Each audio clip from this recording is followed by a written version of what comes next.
Yo, what is going on, everyone? My name is Nick, or the Notorious Fantasy, and in today's video, we're going to be going in depth into my week number 11 must-start and must-sit running backs for the 2022 fantasy football season. But before we could get into things, I would like to ask that if you guys are new to the channel and you do end up enjoying today's video, that you please make sure to hit that subscribe button down below. And while you're down there, whether you are new to the channel or not, please make sure that you do leave a like on today's video. It would help me out a ton. If you want to follow me on Twitter, please do so at NotoriousFantasy. We will be talking about our sponsor, DraftKings Sportsbook, a little bit later. And if you have any questions about week number 11, doesn't even necessarily have to be about the running back position, please ask down below in the comment section or in our Discord linked in the pinned comment as well as in the video description. So without further ado, let's get in to today's week number 11 must start and must sit running backs.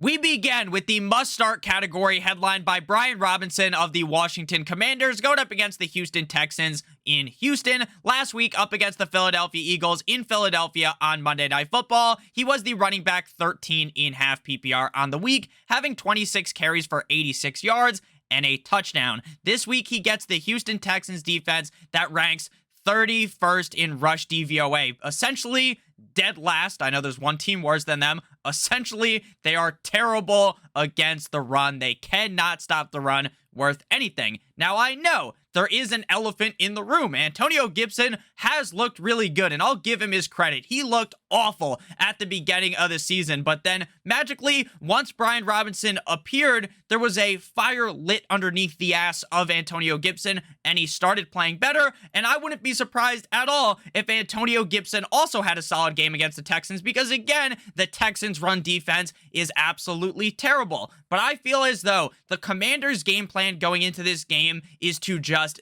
jam the ball down the throat of the Houston Texans. And I think with Gibson getting carries as well, they're going to be running the ball so many times that Brian Robinson can also be successful. We have also seen in 2 of 5 games this year that Robinson has played that he has gotten at least 1 target. So the fact that he didn't get 1 target, 1 reception last week up against the Eagles, it wouldn't really be that out of the ordinary to see him get 1 or 2 targets in this spot up against the Houston Texans. So I love Brian Robinson a ton. Again, this matchup is incredibly juicy. Anytime you can start a running back up against the Houston Texans defense, you got to take advantage of that. Next up, we move to David Montgomery of the Chicago Bears going up against the Atlanta Falcons in Atlanta this week. Running back 41 in half PPR last week up against the Detroit Lions, having 9 carries for 37 yards, 1 reception on 1 target for 7 yards. This week, he gets the Falcons, who rank 25th in rush DVOA.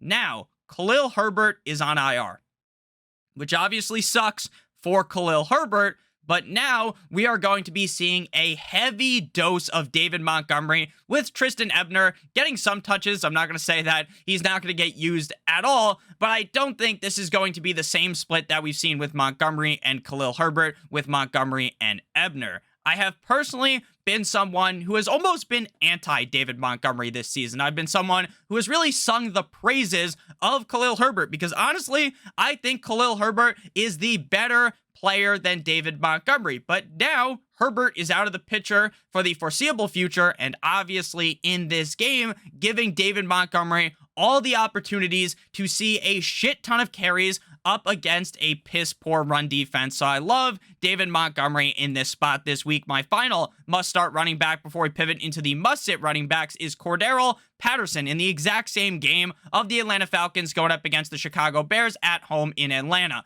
Last week was a unmitigated disaster for Cordarrelle Patterson. I loved Cordarrelle Patterson going into the game. The Carolina Panthers defense is no bueno. It was a Thursday night football matchup. It was looking like it was going to rain, so I was like, okay, they're going to try to run the ball. Patterson's coming off a big game. He's got this. Instead, 5 rushes in Carolina for 18 yards, 1 reception on 1 target for 2 yards. Now, again, I understand that if you played him last week, you are immensely disappointed. You are saddened. It feels like Cordarrelle Patterson stabbed you in the back. But I personally think that since it was raining, the team went away from Cordarrelle Patterson because they didn't want him to re-aggravate that injury that knocked him out from weeks 5 through week 8. When playing against the Chargers in good conditions in week 9, he had 14 carries for 44 yards and not one, but 2 touchdowns in that spot. He also had 1 reception on 1 target for 9 yards. So I really feel like this is a really good spot for a bounce back. The Bears defense also ranks 26th in rush DVOA. I'm not panicking on Cordarrelle Patterson yet, but if he has a bad spot this week, then, you know, I fully get the panic, right? Sound the fucking alarms. But right now, I'm all in on being a fan of Cordarrelle Patterson, having a good game, again, up against a bad rush defense. Before we get on into the must-sit running backs, I would like to give you guys a quick word for our friends and our sponsor over at DraftKings Sportsbook. They've been on your screen this whole entire time. If you're a brand new user to DraftKings Sportsbook, and click on the link in the video description down below or in the pinned comment, and you bet $5 on any sport pregame money line, you will get $200 in free bets if your bet wins. Now, since your bet has to win, I have the perfect solution for you. You are going to go ahead and bet not on the NFL. You're going to bet on college football, because we all know upsets happen all the time in the NFL.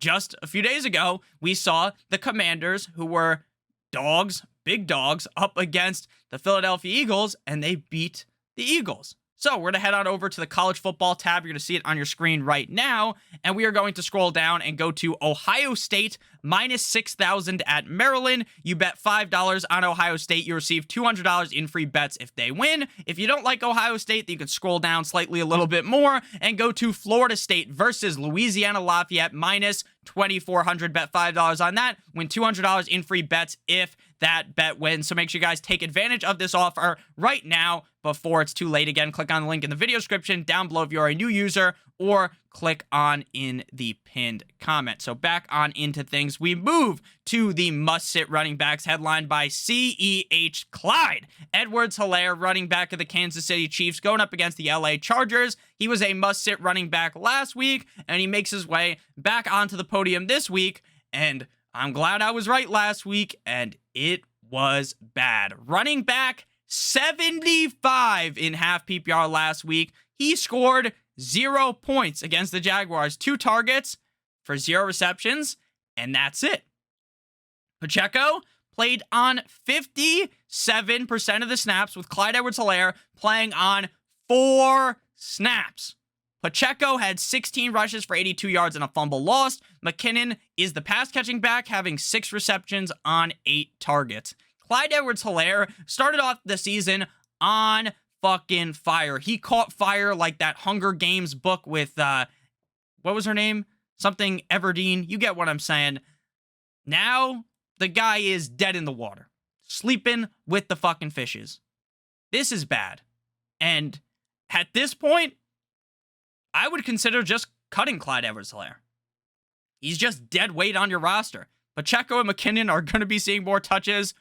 It's a sad thing to see, because he did really look good to start off the season, but now he's basically useless. My number 2 must-sit running back is Ezekiel Elliott of the Dallas Cowboys, going up against the Minnesota Vikings in Minnesota. The last time we saw Zeke play was all the way back in week number 7 up against a putrid Detroit Lions defense. He rushed quite well in that game, but obviously it was a bad run defense. 15 rushes for 57 yards and 2 touchdowns. Pollard has looked so good. So good with getting a decent amount of carries that, to me, it is inexcusable if that fat fuck Mike McCarthy decides to roll more heavily into Ezekiel Elliott going forward. Here are Zeke's efficiency ratings. If you don't believe me when I've been making these jokes all year that this guy runs the ball like he's stuck in molasses, that he's running like he's stuck in quicksand, that he's slow, he's bad, here are his efficiency ratings. So if you don't believe what I was talking about, here are the facts. 42nd in true yards per carry, 51st in yards per touch, 48th in breakaway run rate, 44th in juke rate, and 54th in yards created per touch. That is so bad.